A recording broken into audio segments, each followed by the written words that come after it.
What's up mga kabayan? Welcome sa Delicious TV. Ang menu natin for today ay carrots okoy. So ito po ang aking mga ingredients, ang grated carrots, and then ang ating slice chicken breast, and ating flour, pressed egg, chicken powder, white pepper, and salt. And then gagamit din tayo din guys ng cooking oil and then ng water. So let's go, simulan na po natin. So, unang gagawin muna natin guys, i-mix muna natin lahat ng ating ingredients. So, unahin natin ang ating spices, ang salt, and white pepper, and chicken powder, and then ang ating chicken breast, and then ating fresh egg. Then, i-mix natin guys. So after natin ma-mix ang spices, saan natin lalagay guys ang ating flour.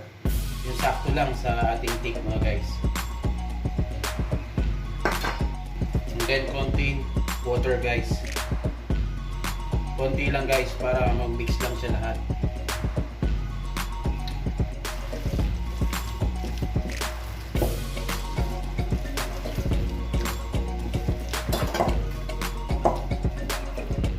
So ito na guys ang ating carrots okoy. So let's go, i-deep fry na ngayon natin.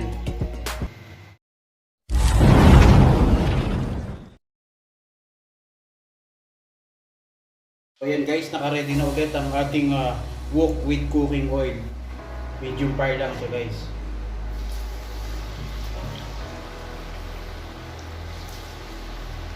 So kaya depende sa laki na gusto nyo ilagay guys.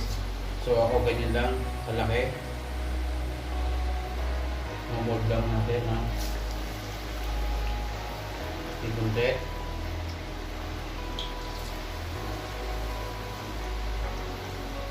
Sakto lang sa ating cook mga guys.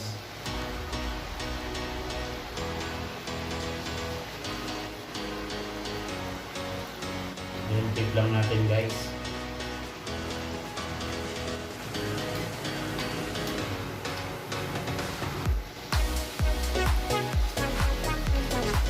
So pag golden brown na guys, i-up na po natin.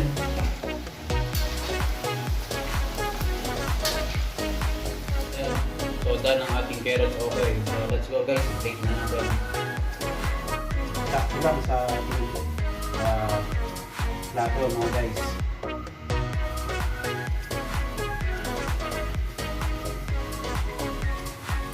So well done ang ating carrots okay. So thank you very much guys for watching. See you in my next video and God bless.